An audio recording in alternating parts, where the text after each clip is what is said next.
This is Michael Brown. This is The Line of Fire, and we are continuing in the School of Prayer. Class is now in session. So glad you could join me as we continue digging into the Word and encouraging each of us to press in deeper, to become more men and women of prayer, people for whom prayer is a lifestyle, is a mindset, is foundational to who we are and what we do. I'll say it again. You'll hear me say it many times in the days ahead. There's no more effective ministry that we can engage in than the ministry of prayer. And every day, it's our goal to infuse you with faith and truth and courage to help you stand strong in the front lines. We're in a hostile world. We are in a world that is not friendly to God or the gospel. That has been the case since the fall. There is a real devil. There are demonic powers that want to take us out, that want to take you out, that want to destroy you, that want to hurt you, that want to hurt your family, that want to get in the way of God's calling on your life. We want to stand together to equip you, to strengthen you, so that in that day of attack, as it says in Ephesians 6, that day of evil, that day of hellish attack, those seasons of difficulty that we all go through, you will be able to stand strong. And having a foundation of prayer is essential in that. Hey, just a reminder, one other way we equip you is once a month, our Frontline newsletter. It is powerful, it is inspirational, it is informational, and it's free and it's digital. If you're not getting it, what are you waiting for?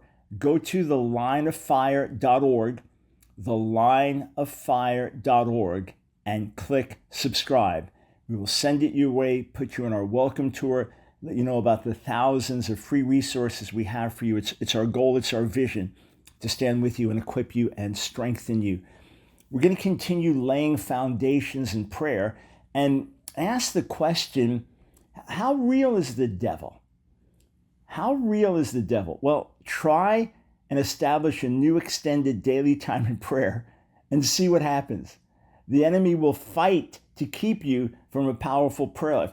I don't mean that Satan will visibly walk into your room, but if you want to experience spiritual opposition, if you want to find out if there's really an enemy of your soul, seek to deepen your prayer life. It was one of the Puritans who said that when we go to pray, the enemy knows that we're fetching strength against him, and therefore he opposes us with all that he can. When we start to pray, distractions will rush into our minds. Where did it come from? I remember as a new believer, when I'd go to pray, I'd suddenly think, oh, wait a second. I'd look at my nail. Oh, I need to trim my nail. Oh, I forgot to do. All these things just would flood through my mind. And then once we were married, we had a checkbook, and I'd be praying, say, you need to balance the checkbook. Like, why now? Why this moment? Or, well, you forgot this, you forgot this. I don't think it's just our minds that start racing. I believe there's spiritual opposition. Again, seek to extend your prayer life. Seek to deepen your prayer times every day and see if you have some opposition to it. Why?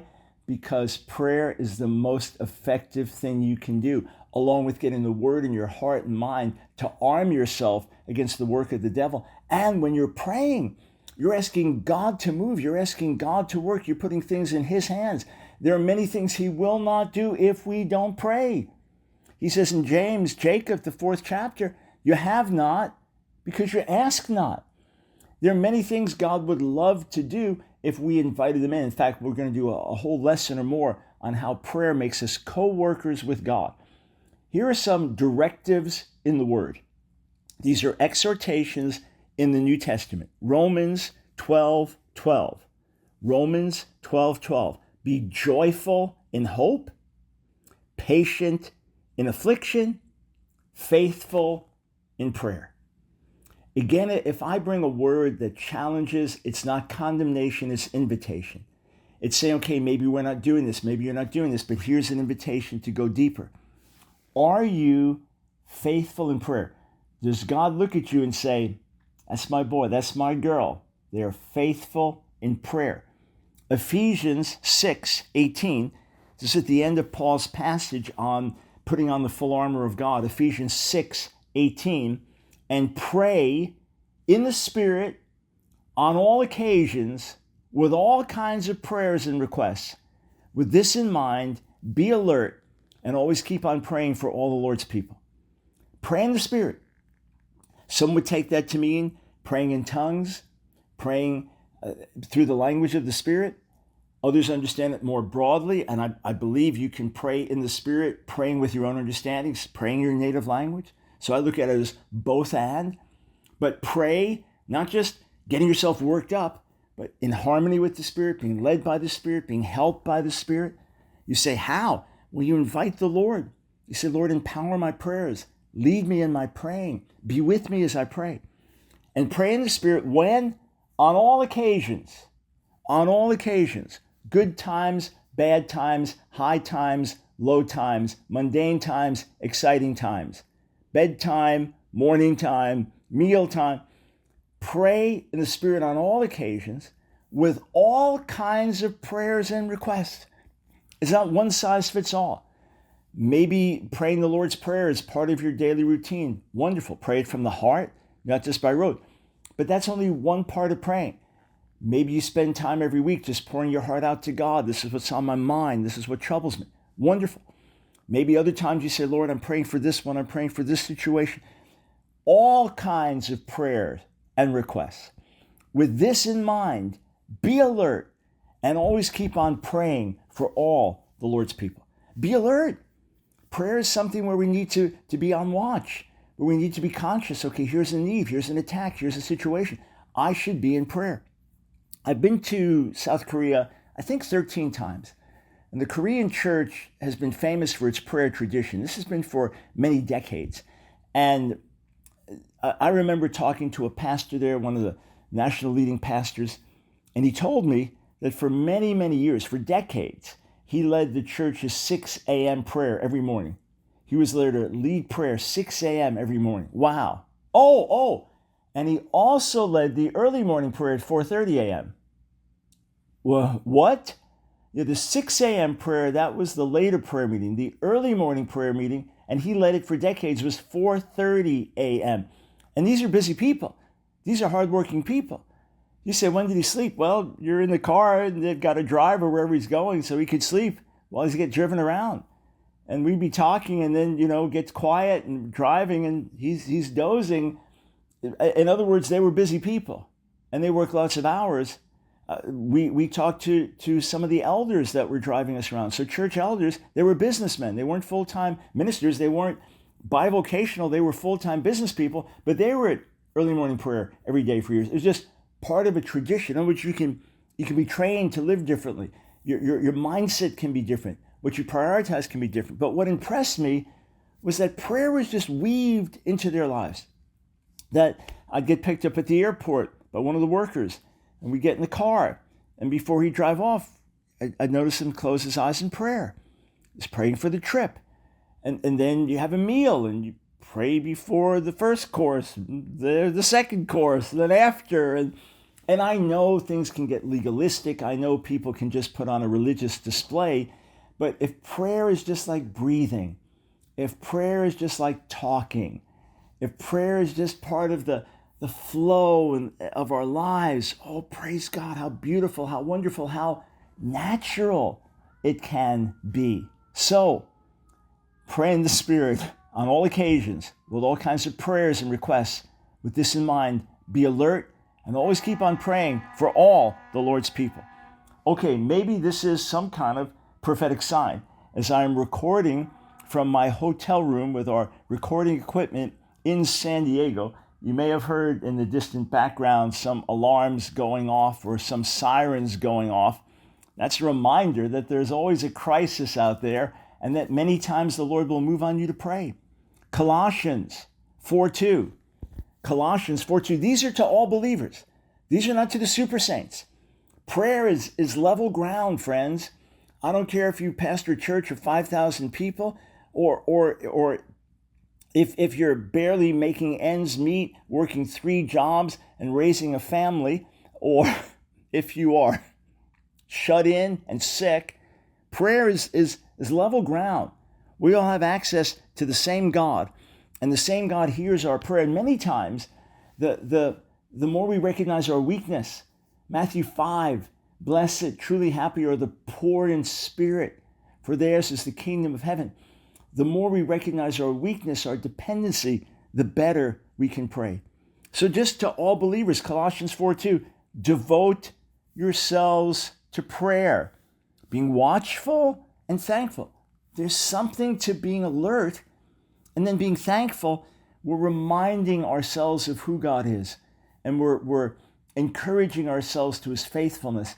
And rather than just complaining, we're thanking him for his goodness and grace, even in difficult times. It changes our attitude. 1 Thessalonians chapter 5, verse 17, Paul says, pray continually. Pray continually.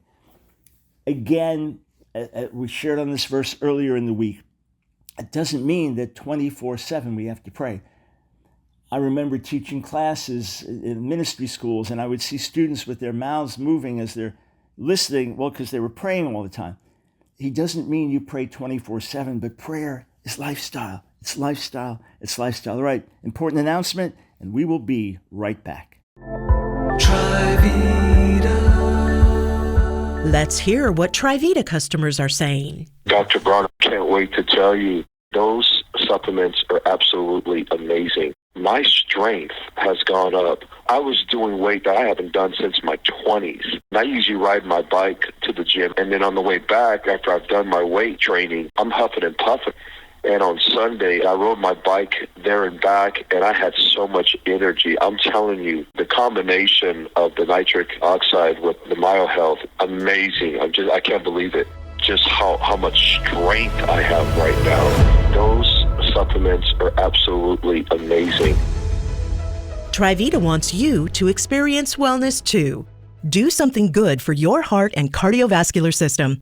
Learn how to get 25% off Nitric Oxide Plus. Call 1-800-771-5584. Order today and use promo code BROWN25 to receive 25% off your order. As a new customer, 100% of your order proceeds from your first order will go to support the Line of Fire radio broadcast. 1-800-771-5584 or go to Trivita.com. Call 1-800-771-5584. 1-800-771-5584 or online at TRIVITA, Trivita.com. Shout out to our co-sponsor, Trivita. Thanks so much for standing with us and being so generous to our listeners and our viewers. Remember, if you miss any of the episodes, just wherever you get your podcast, this is the Courage in the Line of Fire podcast, or everything archived on our YouTube channel, The Line of Fire. Let's take a look at the prayer life of Paul. We looked in Luke's gospel at glimpses into the prayer life of Jesus. It's staggering and it's inspiring. But I think we'd agree that Paul was a pretty busy guy. And there were times in his life where he was bivocational, where he made tents and he did ministry. And other times he did the work of ministry all the time. But I think we would agree that Paul had a lot on his plate, that Paul was a pretty busy guy, and with all the persecution, with all the suffering, with all the imprisonments, with all the beatings, that he didn't have an easy life. So it's not like, oh, let's say I inherited $5 billion and I live in a mansion with 30 servants and breakfast is brought to me in bed and I have no responsibility other than to rest and exercise. And so I'm telling you, you should really pray, because I pray a lot. No, I mean, none of us live like that. None of us have riches like that. We have to do what we do. We work hard jobs. We're busy in school. We're raising families. We're doing what we're doing. We've got a lot going on in our lives, a lot of distractions. So prayer can be challenging to work into our lives in a serious way. But when we look at Paul, few of us anywhere are going to be as busy as Paul was, or have the responsibilities that he had, or the difficulties of life that he had. But look at how he describes his praying. Now remember, when the Lord appears to him in Acts the 9th chapter, and he realizes that he has been kicking against the goads, he has been fighting against God. He thought he was doing God's will. He's actually fighting against God. And when Ananias comes, Ananias is told, he's praying. He's stunned, he's blinded for 3 days. And what's the message? He's praying. What else is he going to be doing? Oh God, what is going on? What did I do? How was I so wrong about this Jesus, Yeshua? But this continued to be a pattern of his life. Romans chapter 1, verses 9 and 10. Romans chapter 1, verses 9 and 10. Look at how Paul speaks of his prayer for the Romans. God, whom I serve in my spirit, in preaching the gospel of his Son, is my witness, how constantly I remember you in my prayers at all times. And I pray that at last, by God's will, the way may be opened for me to come to you. So specifically, he's asking God to open the way to come. He's not just assuming it's going to happen when it happens. It's just going to work out when it works out. No, he's saying, I'm praying that now at last, by God's will, the way may be open for me to come to you. But look at this description. God is my witness. He's not making this up. God knows this. How constantly I remember you in my prayers at all times. Is that hyperbole? Is Paul exaggerating? Is the apostle falsely claiming God as his witness? Or is he saying, hey, really, this is something all the time. I am praying, I'm remembering you, I'm thinking about you. All right, those of you who are married, do you remember back to the days leading up to the wedding? Maybe you're the bride and you were counting the days and all the things that had to happen. And one of our radio producers got married this year. And I asked him, how many days before you get married? Is 41. I remember when one of our daughters was getting married, I asked her, how many days, whatever the number is. Of course she knew, counting the days. And it's on your mind all the time. You're thinking about the one you're going to marry all the time. You can't wait. Or maybe there's just something else. You have this tremendous anticipation. There's something special you're going to do. You're going to see, and you're thinking about it all the time. This is the way Paul was in his prayer. It's just all the time. It's coming up in my heart, in my mind. I'm praying for you. I'm praying for you. In my prayers at all times. So this is a constant, whether he meant 3 times a day, whether he meant a substantial time every day, whether he meant this is on my mind a lot and I'm praying for you a lot. This is the way he describes it. Ephesians 1:16, the believers in Ephesus. Ephesians 1:16, I have not stopped giving thanks for you, remembering you in my prayers. Since he heard about their faith, since he heard about what God was doing in the church in Ephesus, the believers in Ephesus, he did not stop giving thanks. Again, I don't think it means that 24 hours of every single day, and even in his sleep, in his dreams, he was doing this, but let's say every day. Maybe he prayed for all the congregations every single day. Maybe he took time to do that. Maybe it was over the course of days that he prayed this group, this day, this. God knows, but this is the flow of his life. It was the flow of his life. Friends, you will really see change come if you pray for things regularly, if you pray for people regularly, especially as the Lord is leading you in your prayer and you feel a special burden to pray in a certain direction. When you do it, you will see change. Sometimes there's dramatic prayer and dramatic answer and it's instant. Other times it's over a period of days, weeks, months. You see, wow, these people are changing or this situation is changing. And of course, you will change. I have not stopped giving thanks for you, remembering you in my prayers. To the Philippians, he says this in chapter 1, verse 4, Philippians 1:4, in all my prayers for all of you, I always pray with joy. All praying with joy. Think of that. Lord, I'm so thankful for what you're doing in this one, that one. Find things you can be thankful for. You know, I remember one time speaking to, I think Nancy and I were speaking to a woman who was just so upset with her husband and angry with her husband. And he was a believer, but obviously he hadn't been the best husband. And she was just complaining. We said, all right, find one thing you can thank God for. Well, thank God he's not dead. It's like, okay, maybe do a little better than that. But it is a positive way to pray. To not just, Lord, she's this, and he's this, and this is wrong, that wrong, but to say, Lord, I'm asking you to work in this life and touch and help, and I thank you for this and that. Praying with joy. Colossians 1:9. Colossians 1:9. Again, Paul's prayer life.